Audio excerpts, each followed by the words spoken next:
Good evening and thank you for joining us for KREM 2 News at 10 tonight. I'm Mark Hanrahan. Our top story tonight, the search is on for a carjacking suspect. After stealing a woman's car, Spokane police say that suspect crashed into another driver and then to an abandoned building. KREM 2's Kyle Simchuk is live in the newsroom tonight. And Kyle, you have video of at least part of that crime. Well, yeah, Mark, pretty dramatic video. Police really want to find this man, especially given the fact that he injured 2 people during this crime spree. This is the moment a carjacking suspect rams into another driver in West Central Spokane, then a building. Within moments, he bails out of the stolen car and starts running. Spokane police say the crime started roughly 4 miles away in East Central Spokane. Police received a call about a person being disruptive at a business. A short time later, at about 3 o'clock, a female called in the area and said that the same male had actually just stolen her vehicle. Police say the woman was delivering groceries and left her car unlocked and running. The suspect jumped in and started driving. She was not in the car. She actually ran after the car as it was being taken. Police say the woman was dragged and injured, but treated at the scene. A short time later, the stolen car crashed in West Central Spokane after striking another car, sending that driver to the hospital with minor injuries. Officers were at a cop shop just a block away, and they were able to hear the collision, responded to it immediately. But by then, the suspect had already disappeared. Countless resources were called out, including a canine unit to track the suspect. Unfortunately, after about an hour-long track, the suspect was unable to be located. Not only are police still looking for the carjacker, they're still trying to identify him. The stolen car was towed, and police requested a search warrant to check for fingerprints and other evidence. And police always remind people to never leave their car running unattended. It can be tempting as the weather gets colder to let your car warm up, but thieves will strike at any opportunity. Mark. Kyle, thank you very much. Today, Gonzaga Basketball's Drew Timme signed a name, image, and likeness deal with Northern Quest Casino and Resort. NIL deals allow athletes to profit off of themselves. They can promote products, do meet and greets, or make money off personal businesses like YouTube channels. This is the first time a significant corporate NIL deal has partnered with a Gonzaga athlete. It's also one of the first NIL deals for any Native American casino on tribal land. Meantime, Gonzaga men's head basketball coach Mark Few held his first press conference since his DUI arrest. He will coach his first game of the season this year, and it's a huge one against Texas. Our sports director, Brenna Green, is on campus tonight with what he had to say to fans.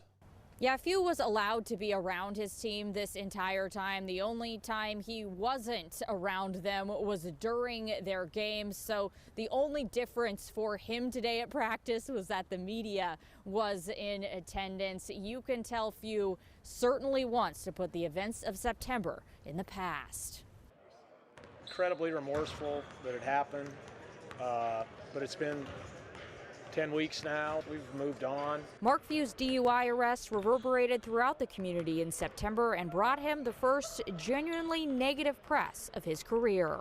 I've just been tried to use it as a kind of a huge jump-off point for positive action, and to positive change, and to make myself better, and then try to help as many other people as I can. Few was suspended for the Zags' 2 exhibition games and their first regular season game against Dixie State. Gonzaga's statement did not make clear if Few was suspended without pay for those games or not. He declined to answer if he was docked pay today. I'm not even getting into the whole personal thing. I'm kind of done with all that and just moving on. So I'm just going to talk hoops from here on out. So. Few says he hasn't paid attention to social media or the media for that matter. He also says that he's not concerned about how opposing fan bases will treat him throughout the year, as he's always been good at tuning out the crowd.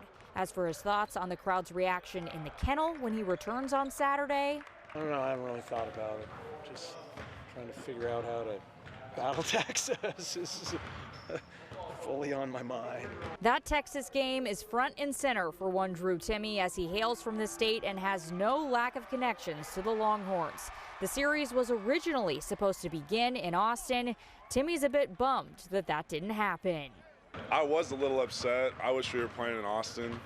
I got a lot of friends that go there and stuff, so I wanted to be there in that hostile environment. So as you would imagine from that quote, Drew's ready for Saturday, and he's apparently made that clear to his friends in the burnt orange and white. Have you spoken to any of them in the off season about this matchup at all? Nah. A little bit? Just a little bit. Drew Timme wants all of the smoke, ladies and gentlemen. Number 1 Gonzaga tips off against number 5 Texas at 7:30 on Saturday on ESPN2. Texas is believed to be the highest ranked team to ever come in and play at the Kennel. It is going to be electric, and we are going to have coverage in our 5 and 6 o'clock shows on Saturday, and of course post-game wrap-ups in our 10 and 11 o'clock shows. Reporting outside the Kennel, Brenna Green, Crim 2 Sports. Brenna, thank you very much. Seahawks quarterback Russell Wilson spoke today for the first time since recovering from his injured finger. He said he rehabbed diligently up to 20 hours a day, he said, in hopes of cutting his recovery time in half. Instead of returning in 8 weeks, he made it back in 4. I feel great. I feel really close. I'm not 100% yet, but I'm pretty dang close. I would say on the 90 percentile, if not higher. So I feel great. I got great conviction about what I'm doing, how I'm doing it. My mindset's better than ever. You can watch the Seahawks play the Green Bay Packers this Sunday right here on Crim 2. Kickoff at 1:25 p.m. And then be sure to join us for a special edition of Crim 2 News after the big game. Let's talk weather. It's been pretty cloudy all day long, and now we are seeing the rain. Meteorologist Thomas Patrick joins us here in the studio tonight. Thomas, it's coming down at a pretty good clip, at least up here on the South Hill tonight. Yeah, so much so that we actually can't use our outdoor weather center right now because it rained so much on our green screen. It was actually hard to make the graphics appear. That rain coming down at a pretty good clip, as you mentioned, Mark. There it is on Doppler radar, pretty much right through the core of our viewing area between Spokane and Coeur d'Alene, hugging the Washington-Idaho border. So, yeah, that's that fairly heavy rain that's been coming down, but it looks like it's just about to lighten up a little bit, especially in western Spokane County. Even look up to the north, and a lot of our area valleys are starting to get picked out as well. Even Newport, Sandpoint, Bonners Ferry still reporting rain.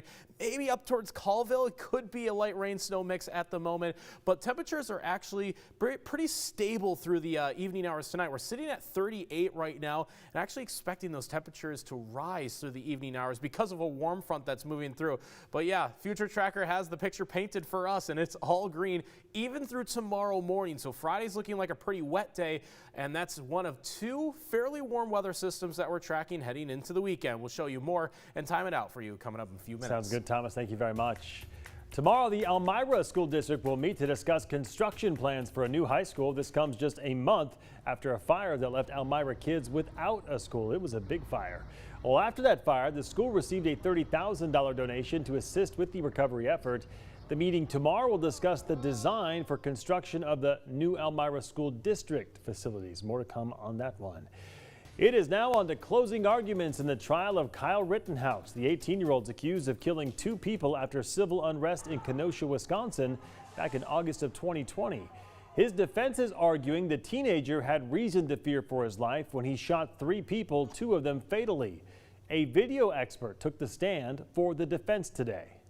Based upon your analysis of the video and sound analysis, what occurred first, the kick to the face by jump kick man to my client, or the first gunshot? The kick to the face occurred prior to the gunshot.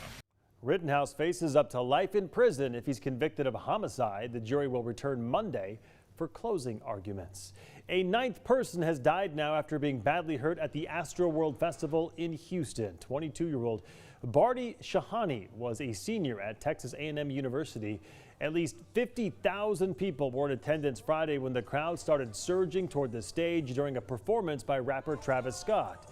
Houston's police chief says investigators are still working to nail down the timeline of events. Today is Veterans Day, and coming up after the break, we will highlight some of the ways the community paid tribute to the men and women who have served our country. We'll look at ceremonies both locally and nationally. Plus, a little later in our broadcast, we continue our Boomtown coverage this week, looking at an overflow of students at Coeur d'Alene schools. We are back now in just 90 seconds.